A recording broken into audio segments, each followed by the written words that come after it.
So I think for the last week, Professor Shabana had done the initial introduction of data IQ. Was there any issue, first of all, with the software access? Is everything okay latency wise? Did the system crash at any point of time? No, all good? Okay, so I hope it will continue the same, but again, we need your feedback in terms of the access. If wherever you feel, something is getting stuck when all of you are operating together, do let me know. We can increase the capacity of the server, but I think it is foundationally good enough. Few instructions to get you prepared for what is coming. This week, we will be starting with the algorithms. So today's session is dedicated to probably the final foundation element of data IQ to make sure that everyone understands all the aspects of data import, data manipulation, feature engineering, and making sure that you can have pivots and everything. So today's session will be completely on data IQ. Next session, we'll start with a recap of regression because that is fundamentally required for logistic regression, decision tree, and so on. And then every session will be one algorithm that we'll be covering from an AI perspective. This is week 4 going on, and you should probably keep a deadline of week 6 or week 7 for the hackathon. Okay, that's the first assessment component that all of us are getting ready for. Remember, the hackathon is completely based on a practical scenario. A data set will be given, data IQ will be the platform. So keep practicing whatever we are doing, keep practicing that. There will be an objective given in terms of what you have to achieve, what you have to predict, what you have to put it in the document, etc., etc. So as and when we are going through the sessions, do make sure that you are practicing it on the platform itself.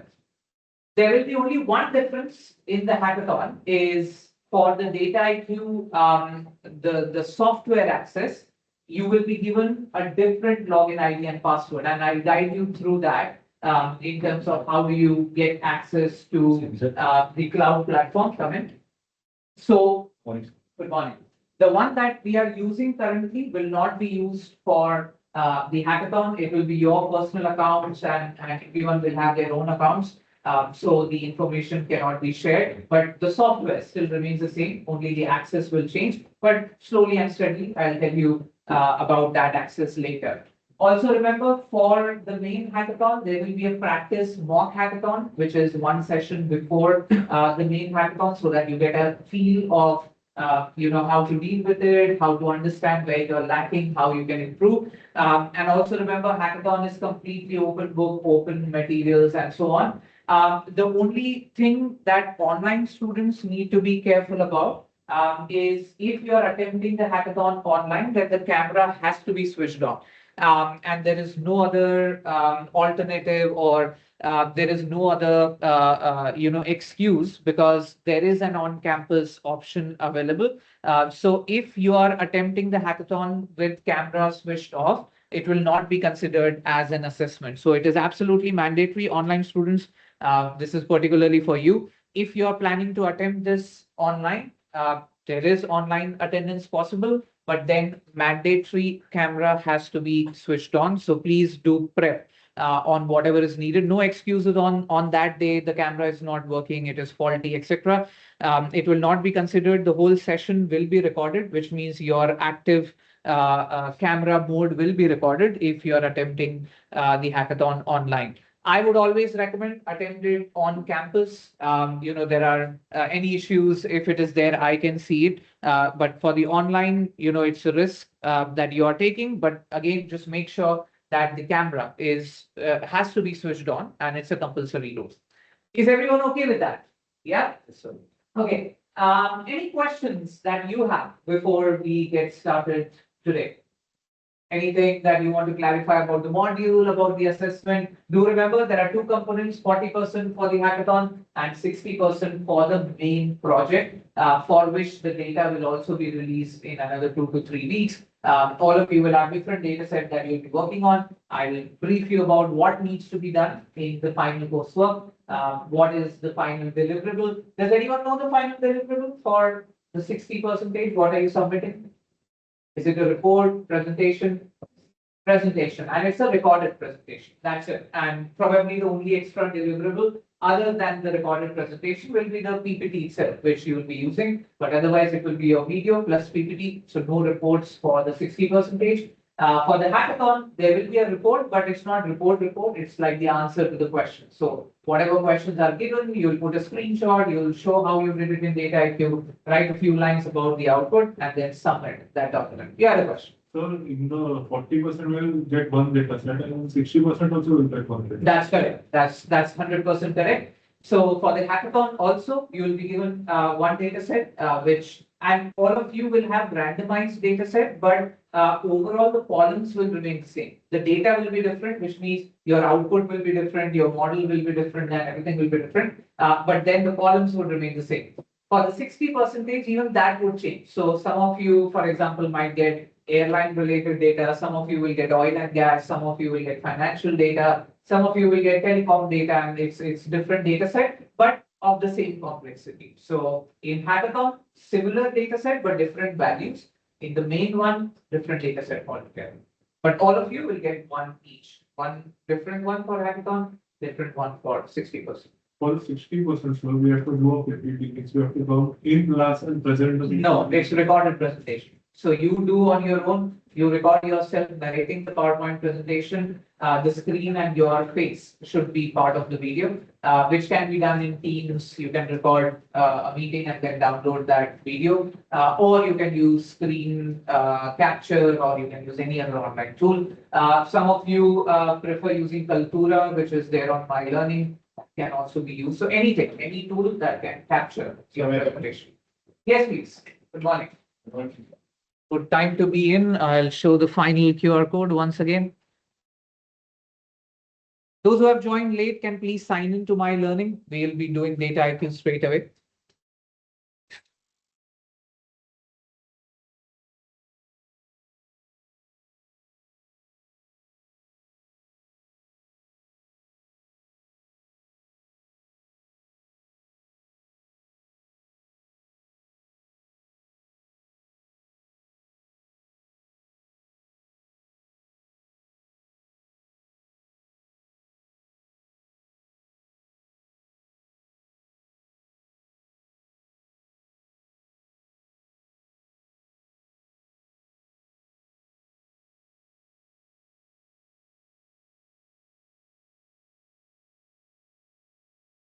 Are you choosing the right link? There are two links. One is for the lab PCs, that's called here, and one is for the external. Yeah, data actually software is the external. External, correct. Are you connected to MDX welcome you? Yeah, that's the reason. So if you're on campus, it's better to use the university PCs. They are still trying to resolve the MDX welcomes you Wi-Fi. Like if you're Hashtag MDX provider. That's the one, and even in that, yeah, so in the university network, other than the labs, yeah, so if you're connected to your personal hotspot, then it would work. Yeah, but just better use the PCs. Any other questions anyone has? For the module assessment components, anything, this is week 4, you're almost midway throughout the module. Question? Yes.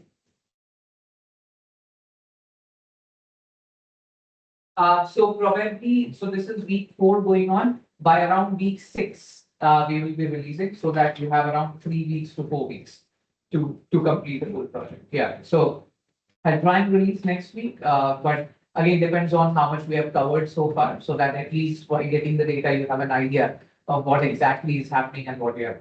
Yeah. So it will be possible that the practice session will be done 3 days because one day would be a short time. No, not 1 day. So I would rather prefer it 1 week. So 1 week. if the mock hackathon is happening now, we'll have the main hackathon next week. Yeah. So what we can do is the second session of the week, we'll keep it as mock, and then you will have enough number of days. And the first session of the starting week could be the main one. So we'll plan it that.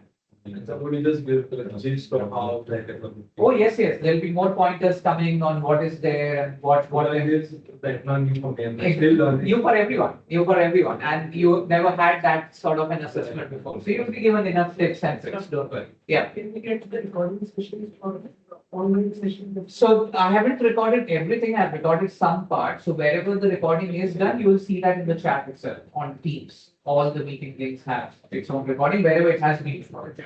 But now from today onwards, I'll try and record all the sessions because it will get more technical and you need to see the steps. Yeah. Anything else? All good. Shall we get started then? All right. Now, what I need you to do is first prepare for the activity. We are going to start with a quiz. I just want to see where the class is in terms of familiarity with Data IQ software. So let me guide you step by step. What do you need? Number one, what you need is to sign in to your software, locate your project folder, and you should have already made a folder. So just search for your folder with your name. So for example, if this is others, just search like this, and you should be able to see your folder. Come in.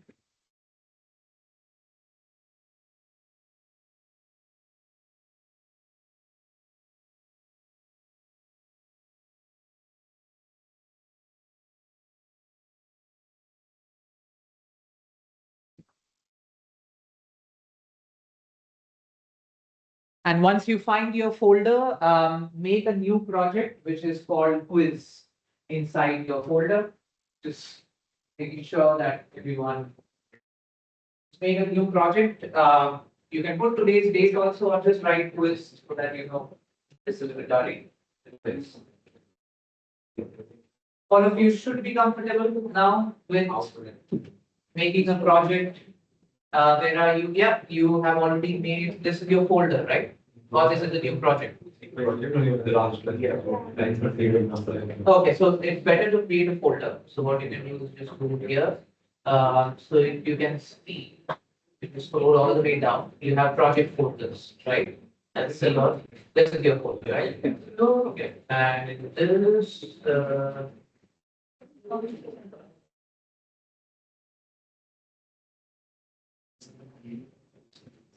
yeah, and then click on new project. So last project that you made was not inside with it.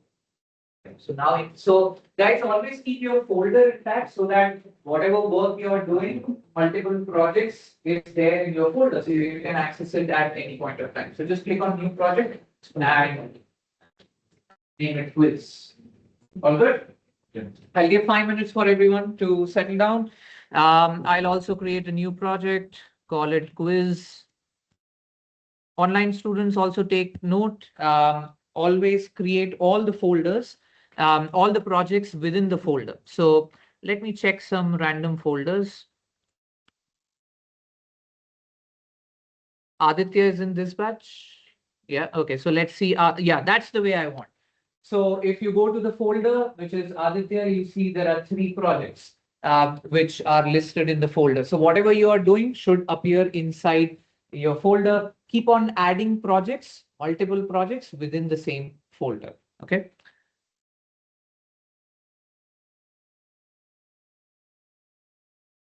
And where do you find project folders? Right at the bottom so that you can search for all the folders.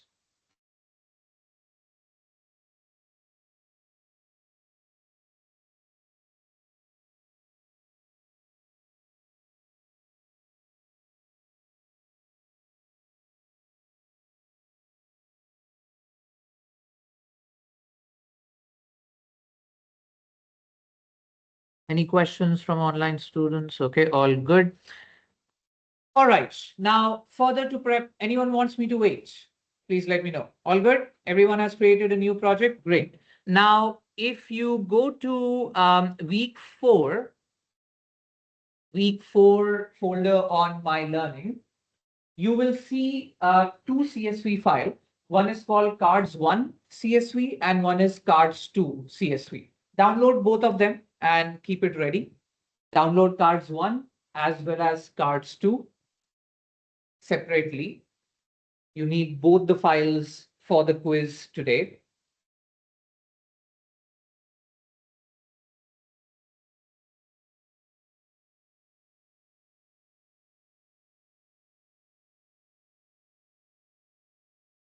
So we have to import those files. That's right. So that's going to be your next step. Once you have downloaded cards 1 and cards 2, you come back to Data IQ. You will see the option to import your data set, upload your files.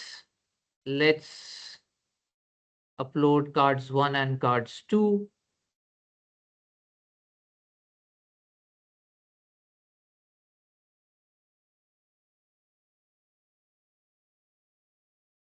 Now, be very careful here. You are not going to create a single data set. You'll keep it multiple, which means cards 1 will be separate, cards 2 will be separate. So we are not merging here. We are not mixing the data. We are keeping it as two different data set. So you can do create multiple data set. And then it will say, okay, the first one is cards 1. You can, say name is okay, create and next. And then it will say the second one is cards 2, which is also fine. You can click create. Once you click next, create, you should be able to see two data sets in your flow. Okay. And I hope now you're comfortable with the flow in Data IQ. Flow for me is always the first check on where I am in the project, right? Because as and when I keep doing, when I keep preparing, when I keep splitting, when I keep running, everything will be reflected in the flow. So every now and then, I will keep back and forth coming to the flow and checking where I am currently. So my flow tells me that currently I have two data sets with me, card 1 and card 2. Please, if you can keep that on your screen, so I know how many are with me. This is good, yes. No need to change now, later. So that's a good question. He's asking, when we were importing, don't we have to change anything in the schema or change any data fields and so on? You can do it at the start. You can also do it later. I always prefer doing it later. Once I've imported, I can always go to prepare recipe, change, double click, see. So a lot of changes can be made even after importing. But first import, make sure everything is good. Then we get ready. We're just waiting for you, Tina. Okay, others are not good, so you are also good now? Yes, all right. Just wait for 1 minute.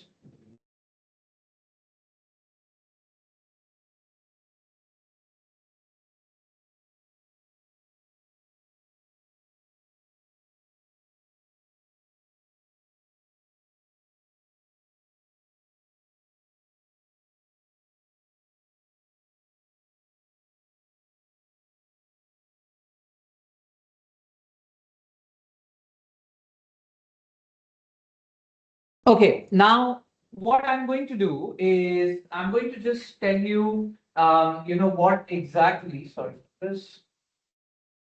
Yeah, so how exactly, yes? Yes, it's already been recorded. I think so. Let me check.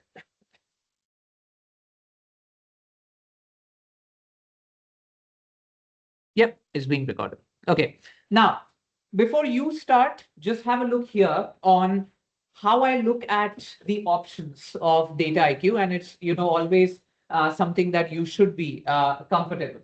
So whenever I want to get inside the data set and see what is there, there are two ways of doing it. Can anyone tell me how do I see what is inside cards 2? Double click, that's the best way. I usually do that. So, I just double click and then I get inside the data set. I see the columns, I see the summaries, I see what is there. I hope you have done last week, for the column, how to see the graphs and things like that. What I also generally do is, I'm not sure if you have seen this option, the last column graph kind of option. So if you see the one which is next to the column, it says quick column stats. And this is quite handy because what it does is for all the columns, it gives you a summarized graph straight away.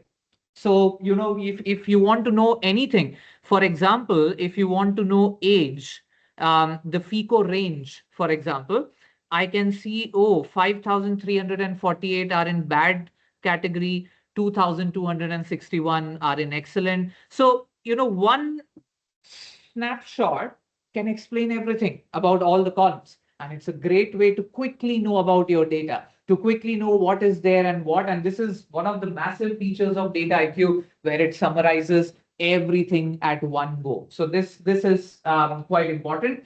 What I also do is keep on coming back to flow to make sure that don't do it, just have a look.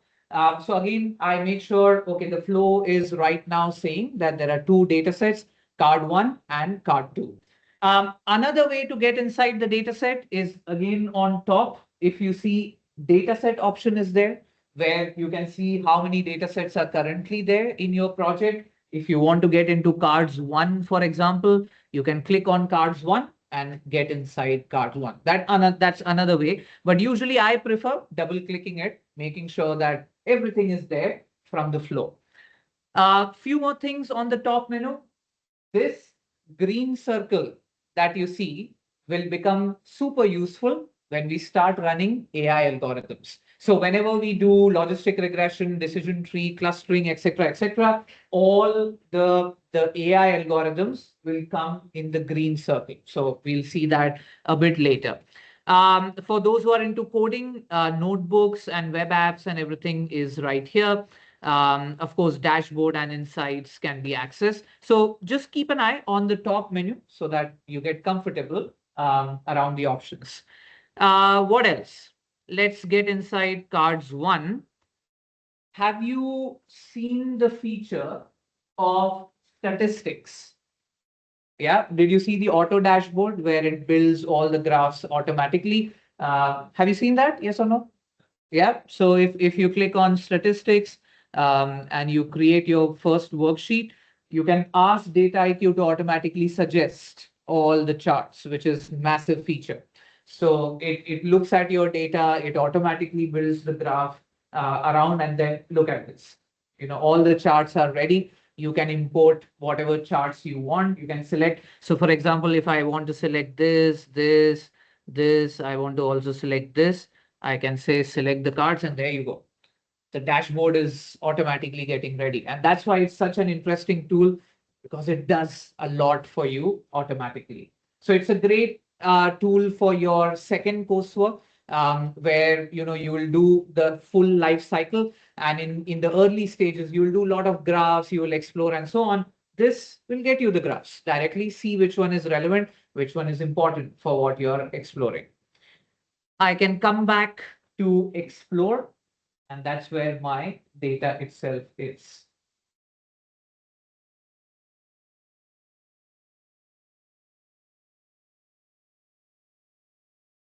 Oh. Okay, let's come back to the flow and let's start the quiz. Any questions anyone has? Ready to take the quiz? Okay. One final thing that you need to take the quiz is, if you go to important links, you will see a link called Data IQ quiz.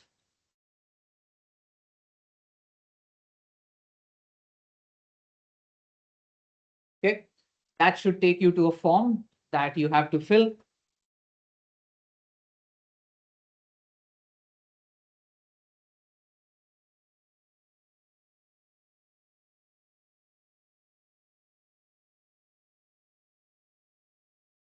And what you can do is, I can just tell you, one of the questions is, what's the difference between card one and card two? So get inside card one, get inside card two, see the two data sets on Data IQ, then answer this question. And then all the other questions are only for card two. Okay. So do it in Data IQ, answer the questions here. Do it in Data IQ, answer the questions here. Let's see who will score the maximum. All the best. Should not take more than 15-20 minutes. And then we discuss all the questions together. Quite easy, since nothing related to any AI modeling. It's just about how you observe data, how you see where the options are, how you see the count. Only the first question is difference between card 1 and card 2. Every question from then on is related to card 2 of the data set. Do it in Data IQ first and then find the answer in Data IQ and then put the answer here. And remember, the quiz is for you to learn Data IQ. So don't upload GPT and then have the answer. That doesn't serve the purpose.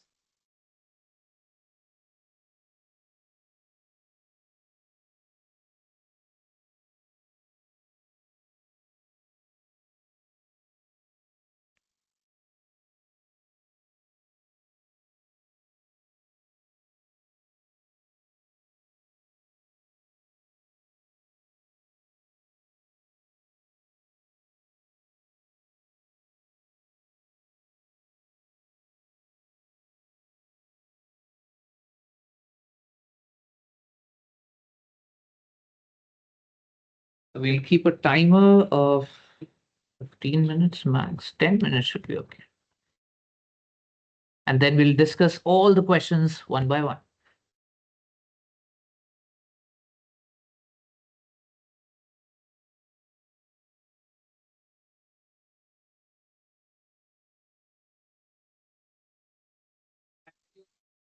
You put any number, don't put any commas, and even if you do, it should be okay, but just avoid. So if you're saying there are 3,000 rows, just put the actual number 3000. No words in those questions where numbers are asked.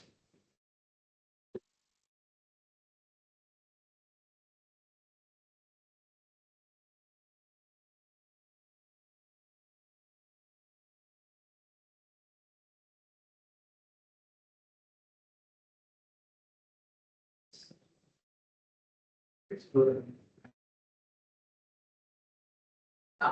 Okay. But even that, just be careful. That's not saying that works. Okay, I tell you know. Yeah.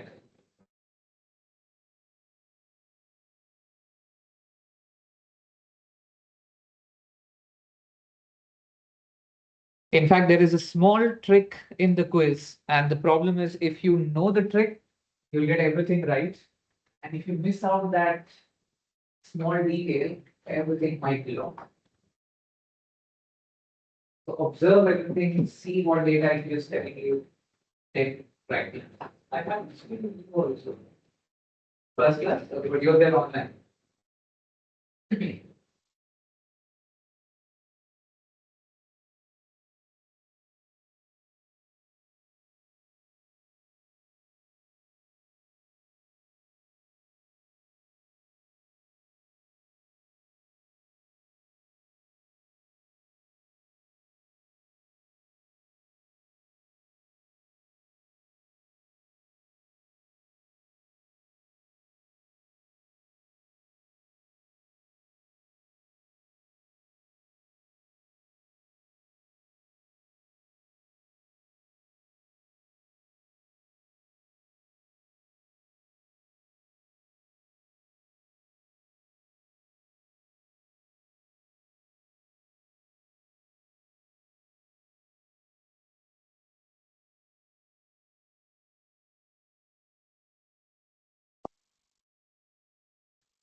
Anyone have done question 4? How many global groups are there? Huh? Okay.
Anyone who got a different answer than 10,000 for the number of rows?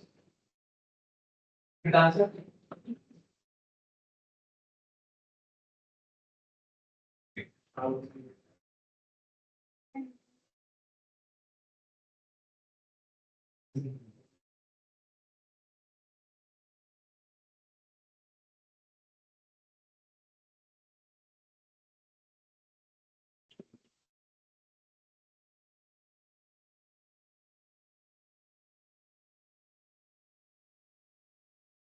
And don't worry, we will do all the questions together. I think it is much.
After the timer goes out, whatever you have done, you just click submit, and then we revisit all the questions.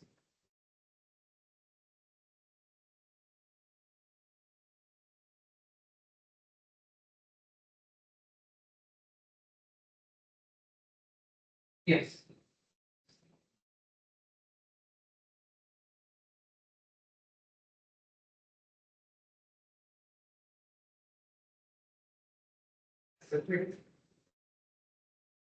Very smart that you read the last question.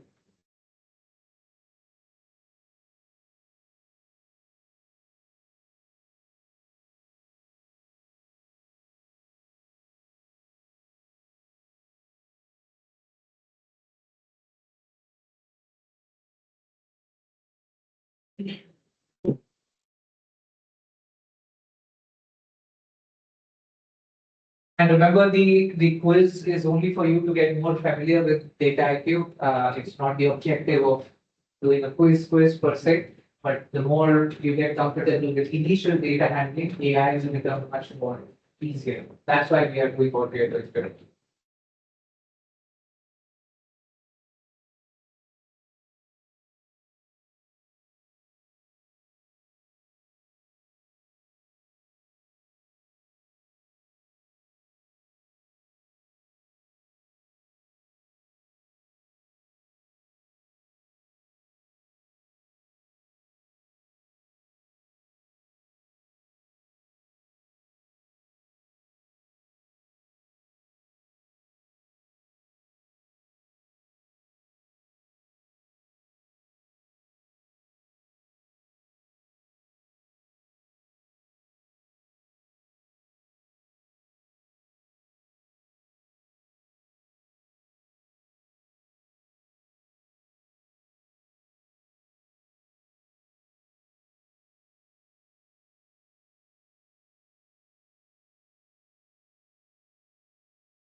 Final 5 minutes.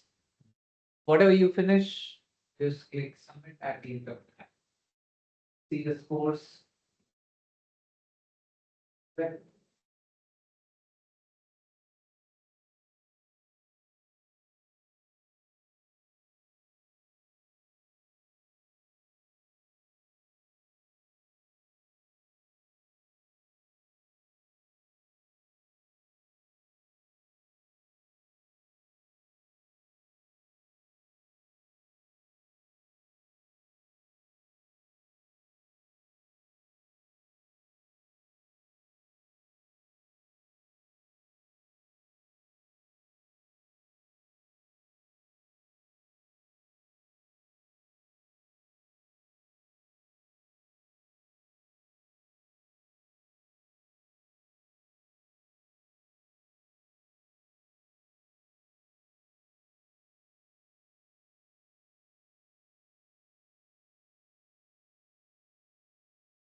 Final 3 minutes, and we start the discussions.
Okay.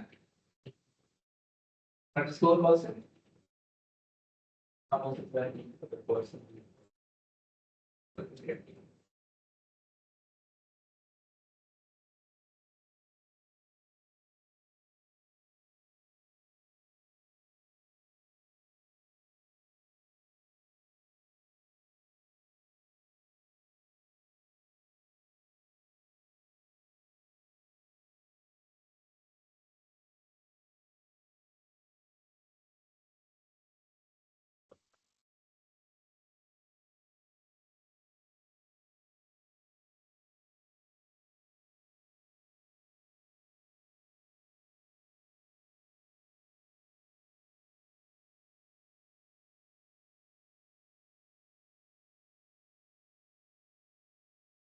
Okay, last 1 minute. Get ready to enter whatever you can and then click submit. Any entries after the timer will not be considered. So I'll just.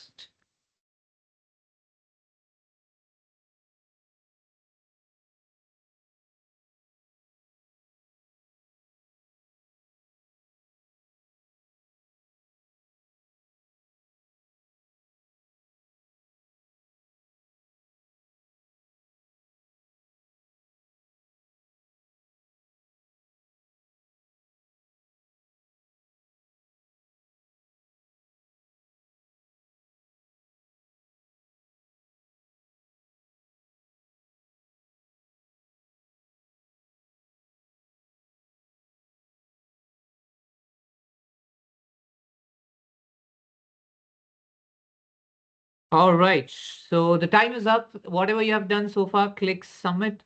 I will check the backend quickly and then we will start all the questions with best practices one by one. So let me just check quickly if anyone has scored outstanding.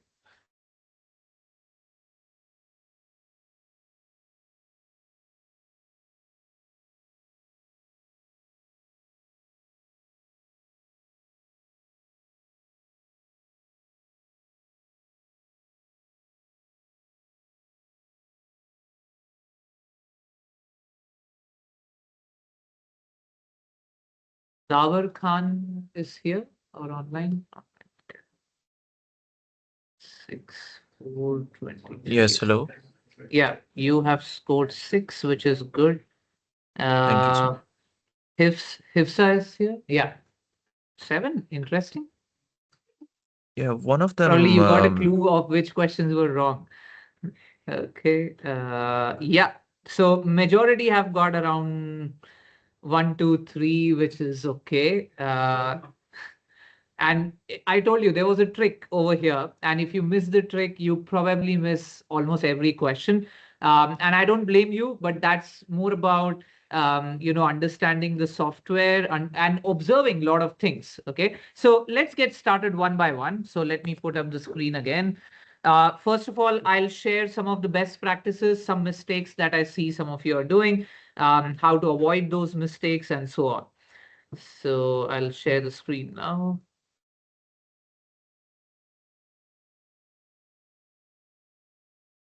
All right. Now, first things first, everyone please stay together. Let's go one question by one question, and then see what we could have improved. First thing that I saw, and please pay attention, everyone. Hifsa. So one thing that I observed is some of you were actually relying on the statistics tab in order to do the graphs and finding the answers and so on. Now, this is something about as a good practice versus bad practice. When to use statistics tab versus when to use charts. Okay. Now, there are three things. If you can see the chart that you want to see in the explore column itself, then no need to go for anything else, right? For example, if you want to see the chart of FICO range, how do we see that in explore tab itself? Go to? No, I don't want to go to statistics. That's what I'm saying. Yeah, click on FICO range and click on analyze, right? So I can see sort of, a summary here itself. If I can see what I want to see, then why do I need to build charts? Of course, if there's a requirement of a graph and chart and all that, that's a different story. So first of all, I will try and get my answer, whatever I want to know about the data, from the explore tab itself. Second, if at all I actually want the chart, because in certain questions it was written that you need to draw a chart and you need to do that, I would build the chart from the charts tab instead of going for statistics tab. When do I go for statistics tab? When I have multiple charts, I want to build a dashboard and build the complete visual entity of the data. That's when I would prefer getting into statistics, because what charts allows me to do is I have all the variables here. I can just put something in x-axis, something in y-axis, choose the type of graph that I want, and then I can see the chart here. And even if you want multiple charts, you can just keep on clicking plus chart, plus chart, plus chart, and eventually convert that into a dashboard also. So all those options are there in charts, but I would use statistics when I want multiple charts at one go. I'm not sure of what charts I want to generate, so I want to get some suggestions. Only in that case, I would use statistics tab quite often, which I saw some of you are already in statistics tab. I mean, if you're comfortable, great, but why get into something more complicated when you have something precise and simple over here? That's first observation that I saw some of you were doing. Now, let's come to the first question. What is the difference between cards 1 and cards 2? Again, what I would do is double click on cards 1, look at how cards 1 looks like, and then go back to the flow, double click on cards 2, and then look at what cards 2 looks like. Can anyone tell me what is the first point of difference between card 1 and integral? That's one. What else? How do you know there is a lot of blank data by first impression? Where do you see you actually saw it that there is blank or there is some other indicator? So my question is, do you see there are blanks here? That's why you assume there are blanks, or there's a better indicator at this point? So we can go to formula. No, without going anywhere. There is a great indicator right now in this view, which actually color difference. Now, I don't know if you notice this, every column on top, you see a green and a gray, okay? And this is not random coloring. This is actually the percentage of missing values. So wherever you see gray, that percentage of that column has blank data. Now, for example, if you see ID and you put your mouse pointer right here, you see it shows you the percentage. It shows you 9% is empty and 91% is okay. So just by looking at the green progress bar, you can understand where there are missing values and where there are not. So there is missing value in ID, there is missing value in active month, there is missing value in reward program, there is missing value in FICO range, FICO score, as well as cardholder's age. In all the columns, there is missing value. Now, if I ask you, are missing values in majority or minority? minority, because you see the gray everywhere is a small amount that you see, and it's reflective of the percentage of missing values versus okay data. And we can go back to cards 1 and see the green bar. There you go. You don't have to scroll down all the way to figure out where there are missing values, where there are not. Just have a look at all the green bars. Those are all 100%, which means none missing values in any of the columns. And that's a great first insight for an analyst. I don't have to go click every column to figure out which column has missing value, which column has not. Directly by looking at the color, I get that first impression. So that was the answer to the first question. In cards 2, almost every column has missing values, whereas in card 1, everything is 100%. Clear, everyone? Analyze the color code. Green versus gray will tell you whether it is missing or not. Now let's go to something important. Let's go to cards 2. And what was the first question? How many rows are there? Again, I saw a lot of different approaches. Some of you were doing graphs, some of you were doing total. Your approach was interesting, but again, quite longer method to arrive at the answer. Those who wrote 10,000, where did you get that information from? Yeah, so there you go, 10,000 rows and 6 columns. The unfortunate part is this answer is wrong. Now, I don't know if you notice something on top. It says, look, whatever you are looking at right now is only a sample of the data. It's not complete data. And it says you're looking at first 10,000 rows out of how many rows? We don't know, which means first let me compute that. And I'll tell you why Data IQ does that. But let's all click on the refresh button right now. And that's when you will get to know the exact number of rows, which I think you got it right because you saw the graph, you added up all the different categories. So 44,335 rows are there in this data set. What you are seeing is only 10,000. That doesn't mean the data itself has 10,000 rows. So never get blinded by the number. Always look here and check how many rows are you looking at. Now, here is my question. Why all this drama? I mean, it could have just given 44,000. It's not a big number. Why do you think it is showing you a sample 10,000 and things like that? Any guess? Why is the software doing anything like this? Like in Excel, if you open, you just open it. The entire data, I will not tell you that, oh, I'm only giving you a sample of the rows. Why do you think this is giving 10,000 rows as a sample? Any guess? Think. You will get the answer.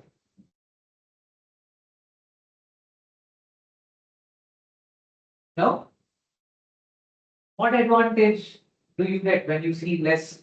In fact, there's no problem. You will assume that there's only 10,000 rows. So to analyze it quickly. That's correct. Not just to analyze quickly. Remember, this is a cloud version of the software, right? There is a server where it is hosted, and this is a cloud version. Even if you go for the actual internet-based data IQ, also these are all cloud versions, right? Now, with every possible snapshot, if it is giving you 45,000 rows and you're computing, you're calculating, you're preparing recipe, it's working on 45,000 rows. Okay. Now, what it does is it allows you to do whatever you want. So, you're doing processing, you're doing deletion, you're removing null values. You can do whatever you want. You can see the changes, whatever you're doing. And at the end, you can apply it on whole data. Right? So it doesn't say that, it's hidden or something. At the end, once all the steps are done, then at one go, apply it on all the data. So imagine those 20 steps that you took, which is replacing the missing values, applying the formula, replacing the null values with 0, etc., etc. All this drama can be quickly done on a smaller sample of data. And at the end, when you publish, it applies on the entire data set. So that's why when the data gets longer, Data IQ gives you a sample. However, Not always necessary. For example, let's say the data itself is 5,000 rows. Now, data IQ will not always sample and say, no, I'm showing you only 1,000 rows. 5,000 is something that it can handle at one go. So sometimes when the data is small, you will see the entire data. Sometimes when the data is large, keep an eye on, are you looking at sample or are you looking at the entire data set? So that was the answer to the second question. There are 44,335 rows in the entire data set. And if you miss this, probably you miss everything going ahead, okay? Because all the answers then that you see are representative of the sample, not reflective of the whole data. But let's do one by one. Now, what's the next question? In the cardholder age column, how many rows are missing from the card2 dataset? All right, let's see. Now, this is the age. Anything that I want to view, as I said, the first point of contact will be Explore tab itself. Don't go for charts or statistics. If you can get the answer here, why are you doing additional work? Anything which you want to know about a variable, about a column, always click on the column, click on Analyze, and you will see everything. Now it says there are 942 empty rows. Is that correct? That's the observation. Look at the top. It says all what you are seeing right now is based on the sample data, not on the entire data. And I would say, no, I don't want to see that picture. So I changed that sample to whole data. And then it will say, okay, if you want it on the whole data, what all do you want to be seen? Min, max, etc., is already on. Maybe you can switch on the median and IQR also.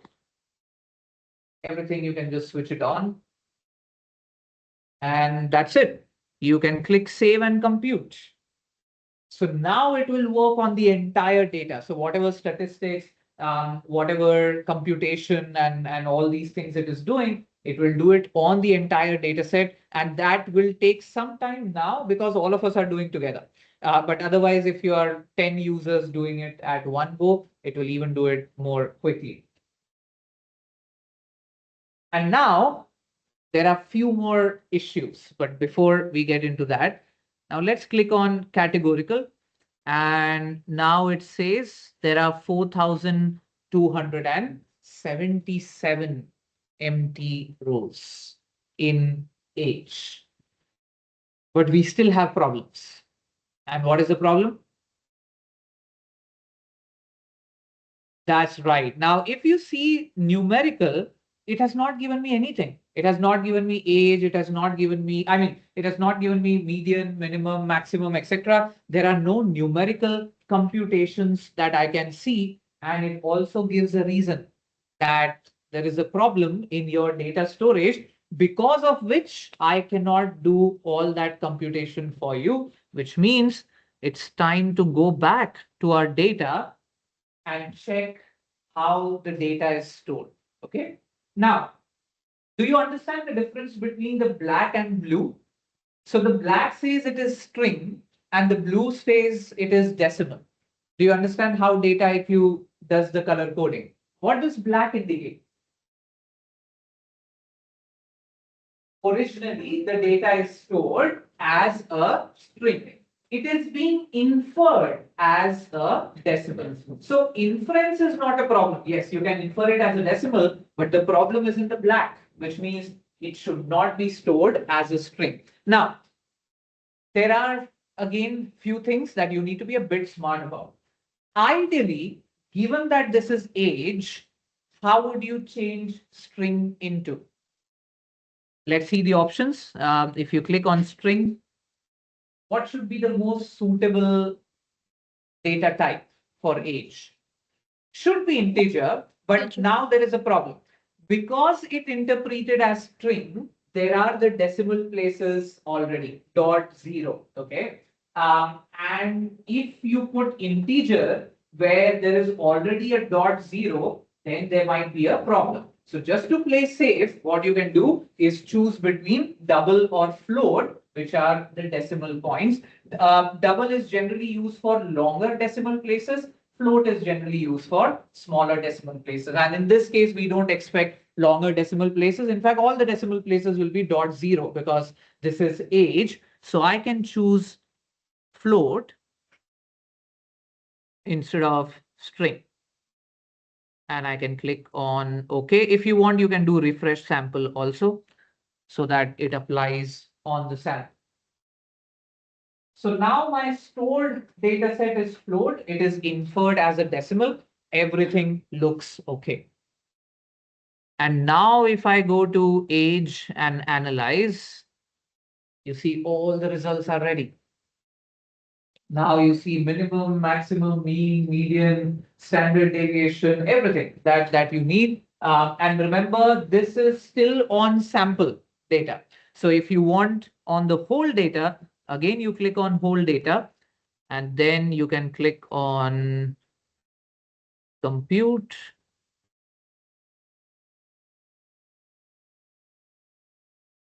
Yeah. So you can click on compute and you can click on compute on this column and just rerun again. So you get other question answer also. I think there was one question which says, what is the median of age? So median is 44. There are 4,277 missing values in age. The mean age is 48.46. Minimum age is 18. Maximum age is 100. So any questions if anyone is asking regarding age, it is all right here. Anyone needs any help? Did not get this computation, let me know.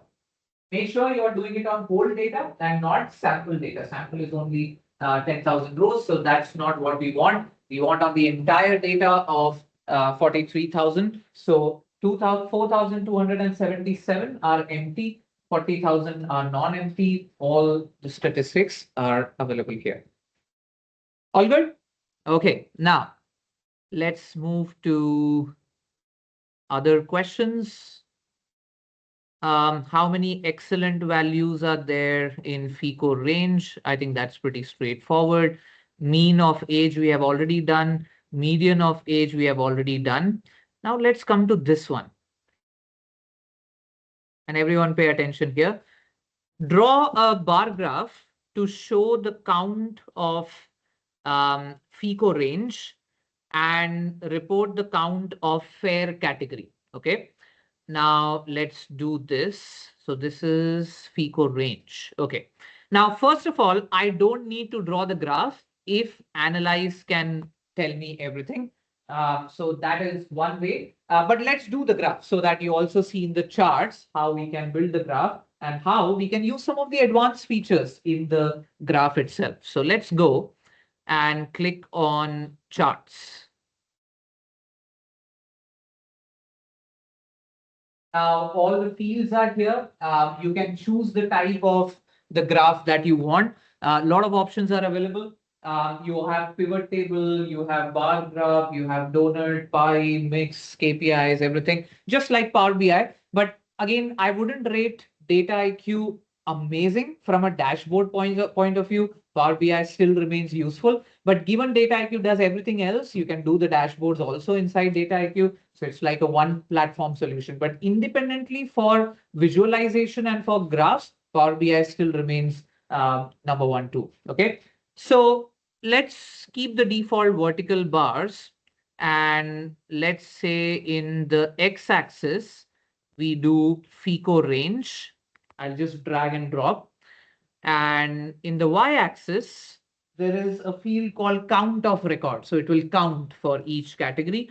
So I will put count in y.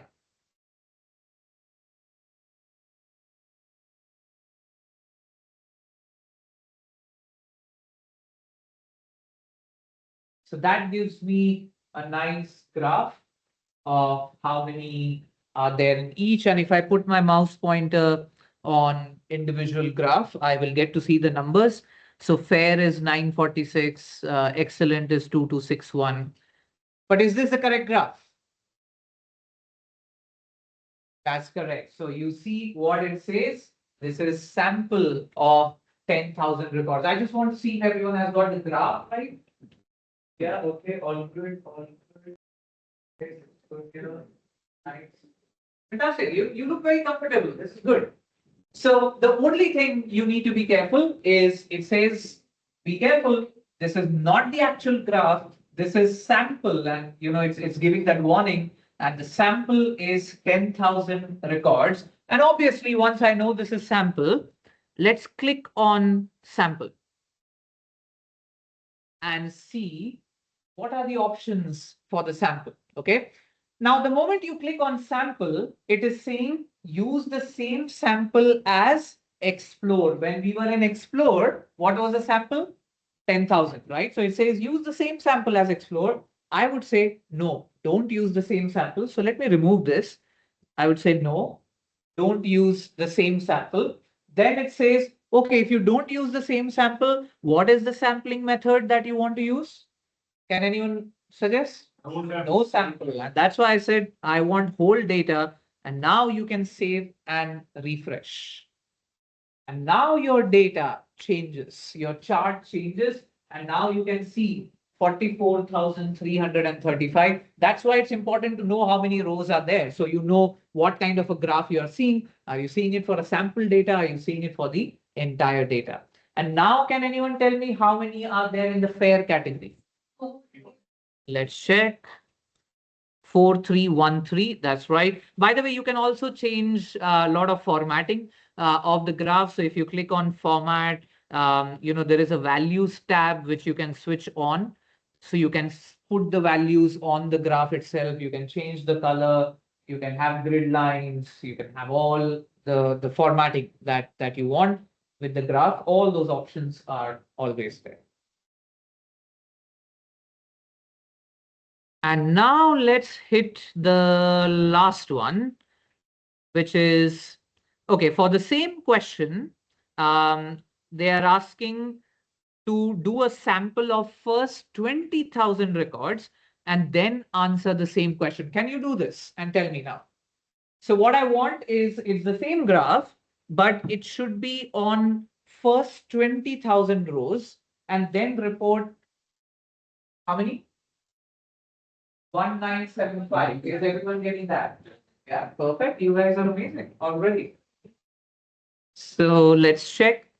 I would say instead of no sampling, I would go for first records and I would go for first 20,000 records.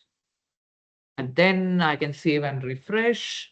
1975 is the correct answer. Again, you see the warning comes again because this is again a sample data graph that you are looking at. And now it's complete.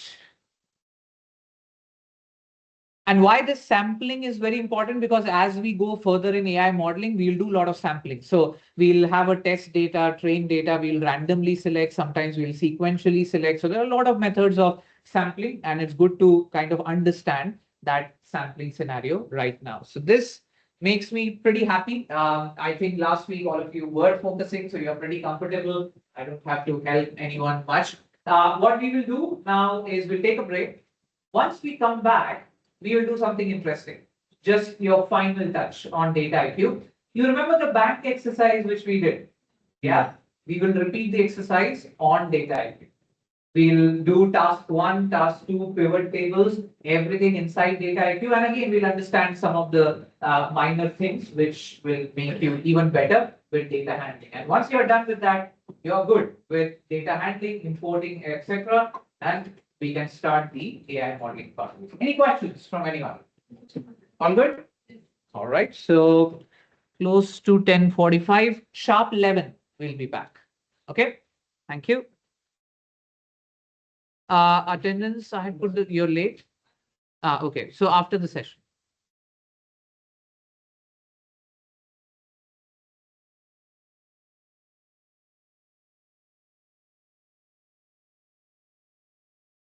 Yeah. Okay.